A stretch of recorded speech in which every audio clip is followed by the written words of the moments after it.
सारी दुनिया हमको बोलती चाय बना को दो, लेकिन हमें बना को नहीं देते।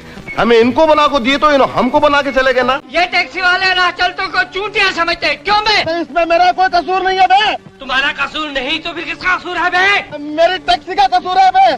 पीछे कैसा है? नहीं दिखता। वाह वाह वाह वाह वाह वाह वाह वाह वाह वाह वाह, क्या डिजाइन बनाया। दोस्तों, ये जो घर आप देख रहे हो, ये कोई आम घर नहीं है। ये है बॉलीवुड के उस सितारे का घर जिसने लाखों करोड़ों चेहरों पर हंसी बिखेरी थी। ये है महमूद अली साहब का घर, वो हीरो जो हमेशा कॉमेडी करता था, लेकिन असल में वो फिल्मों की रीढ़ हुआ करता था। 70 और 80 का दशक अगर याद करो तो आपको गाने, हीरो, हीरोइन सब याद आएंगे, लेकिन असली मजा फिल्मों में महमूद साहब की वजह से ही आता था। कहा जाता है कि उनके बिना कोई फिल्म अधूरी लगती थी। और हां, इन्हीं महमूद साहब ने अमिताभ बच्चन को पहला बड़ा मौका दिलाने में मदद भी की थी। जी हां दोस्तों, ये घर है बॉलीवुड के पहले भाईजान कहे जाने वाले महमूद अली का। पर अफसोस, 2025 में आज ये घर वीरान है। सुनसान दीवारें हैं, खाली कमरे हैं और चुप्पी है, जैसे वक्त ने अपनी हंसी कहीं खो दी हो। आज की इस वीडियो में हम आपको ले चलेंगे महमूद अली साहब की जिंदगी के उस सफर पर जहां आपको मिलेगा हंसी का खजाना, संघर्ष की कहानी और एक ऐसे कलाकार की यादें जिसे आज की पीढ़ी लगभग भुला चुकी है। तो अगर आप कुछ सच्चा, कुछ दिल छूने वाला और कुछ मनोरंजक देखना चाहते हैं तो इस वीडियो को आखिर तक जरूर देखिएगा। और हाँ, हमारे चैनल बॉलीवुड बायो को सब्सक्राइब करना मत भूलिए। तो चलिए शुरू से शुरू करते हैं। आ गए? सारी पलटन आ गई क्या? तुम्हारे लोगों के इंतजार में मैं एक हफ्ते से सड़कों पड़ा था। इसका मतलब है कि तुम जानते थे हम लोग यहाँ आने वाले हैं। जाए बड़े मियां, तुम्हें क्या दिमाग खराब? दोस्तों, महमूद अली साहब का जन्म 29 सितंबर 1932 को मुंबई में हुआ था। उनके पिता मुमताज अली भी एक जाने माने डांसर और एक्टर थे, पर किस्मत ने उनका साथ नहीं दिया और उनकी हालत काफी खराब हो गई। ऐसे माहौल में बड़े हुए महमूद को बचपन से ही समझ आ गया था कि जिंदगी इतनी आसान नहीं है। घर की आर्थिक तंगी ने उन्हें मजबूर कर दिया कि वो छोटी उम्र में ही काम करना शुरू करें। कहते हैं कि महमूद ने बचपन में ही अलग अलग छोटे मोटे काम किए। कभी रिक्शा चलाया, कभी कार ड्राइविंग की, कभी छोटे मोटे रोल किए, यहां तक कि उन्होंने बॉम्बे में टैक्सी भी चलाई थी। लेकिन एक चीज हमेशा उनके साथ रही, उनकी कॉमेडी करने की आदत। वो बचपन से ही लोगों को हंसा देते थे और दोस्तों के बीच माहौल हल्का फुल्का बना देते थे। महमूद अली साहब को कभी पढ़ाई में ज्यादा दिलचस्पी नहीं थी। टीचर्स उनकी शरारतों से परेशान हो जाते थे, पर वहीं से उनकी कॉमिक टाइमिंग का जन्म हुआ। वो क्लास में भी अपने दोस्तों और यहां तक कि टीचर्स की नकल उतार कर सबको हंसा देते थे। उनका करियर फिल्मों में छोटे छोटे रोल से शुरू हुआ। शुरुआत में उन्हें सिर्फ एक्स्ट्रा या डांसर का काम मिलता था, लेकिन धीरे धीरे उनकी मेहनत रंग लाने लगी। 1950 और 60 के दशक में उन्हें फिल्म इंडस्ट्री में पहचान मिलनी शुरू हुई। सीआईडी, प्यासा, छोटी बहन जैसी फिल्मों में उन्होंने साइड रोल किए, लेकिन जो भी किया उसमें अपनी छाप छोड़ दी। फिर आया उनका करियर का गोल्डन दौर। महमूद को कॉमेडी का किंग कहा जाने लगा। उनकी फिल्में एक से बढ़कर एक हिट होने लगी। बॉम्बे टू गोवा, पड़ोसन, दो फूल, कुंवारा बाप, साधु और शैतान, छोटी बहन, सबसे बड़ा रुपया, ये लिस्ट बहुत लंबी है। अब अगर बात करें पड़ोसन की तो इस फिल्म में महमूद साहब ने साउथ इंडियन म्यूजिक टीचर का रोल किया था। उनका अंदाज, उनका लहजा और उनका कॉमेडी स्टाइल आज भी लोगों को याद है। सुनील दत्त, किशोर कुमार और महमूद, ये कॉम्बिनेशन अपने आप में एक मास्टरपीस था। इस फिल्म की वजह से महमूद की लोकप्रियता आसमान छूने लगी थी। घोड़ा चतुरा घोड़ा, ये क्या रहा? घोड़ा चतुरा घोड़ा, या घोड़ा बोलना या चतुरा बोलना। महमूद साहब की खासियत थी कि वो कभी रिपीटेड कॉमेडी नहीं करते थे। हर रोल में कुछ नया लेकर आते थे। वो हर किरदार को ऐसे निभाते थे कि लगता था ये रोल उन्हीं के लिए बना है।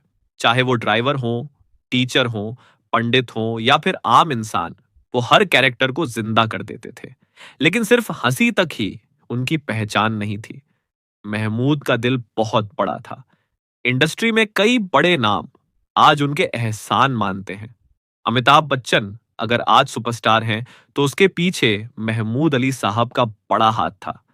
दरअसल जब अमिताभ को फिल्मों में काम नहीं मिल रहा था तो महमूद साहब ने उन्हें अपनी फिल्म बॉम्बे टू गोवा में लीड रोल दिया और वहीं से बिग बी के करियर ने उड़ान भरी। इसी तरह उन्होंने R.D. बर्मन जैसे म्यूजिक डायरेक्टर्स को भी मौका दिया। छोटे नवाब फिल्म में म्यूजिक देने का पहला मौका पंचम दा यानी कि R.D. बर्मन को महमूद ने ही दिया था। सोचिए अगर महमूद साहब ना होते तो शायद इंडस्ट्री को ये जादुई म्यूजिक डायरेक्टर इतनी जल्दी ना मिलता। ये क्या पकड़ को रखे हाथ में काला काला? ये दूरबीन है। बीन मेरे को दो ना, मैं बजा को नाक पकड़ता हूँ। मैं ये बीन नहीं है, दूरबीन है। इससे दूर की चीज नजदीक दिखाई देती है। ऐसा क्या? सिकंदराबाद का कट्टा दिखेगा। 1970 का दशक था। अमिताभ बच्चन फिल्म इंडस्ट्री में अपनी जगह बनाने के लिए जद्दोजहद कर रहे थे। कई फ्लॉप फिल्में और निराशा से भरा करियर। तब उनकी जिंदगी में एक फरिश्ते की तरह आए महमूद अली साहब। महमूद साहब ने अमिताभ को अपनी फिल्म बॉम्ब टू गोवा में हीरो बना दिया। यही फिल्म बनी अमिताभ के करियर का टर्निंग पॉइंट। इसी फिल्म के बाद उन्हें मिली जंजीर, जिसने उन्हें एंग्री यंग मैन बना दिया। यानी सच कहा जाए तो अमिताभ के करियर की असली नींव महमूद अली साहब ने ही रखी थी। लेकिन कहते हैं ना, शोहरत इंसान के रिश्ते बदल देती है। जब अमिताभ बच्चन सुपरस्टार बन गए तो उनके पास वक्त की कमी हो गई। नए लोग, नई दुनिया और धीरे धीरे पुराने दोस्त पीछे छूट गए।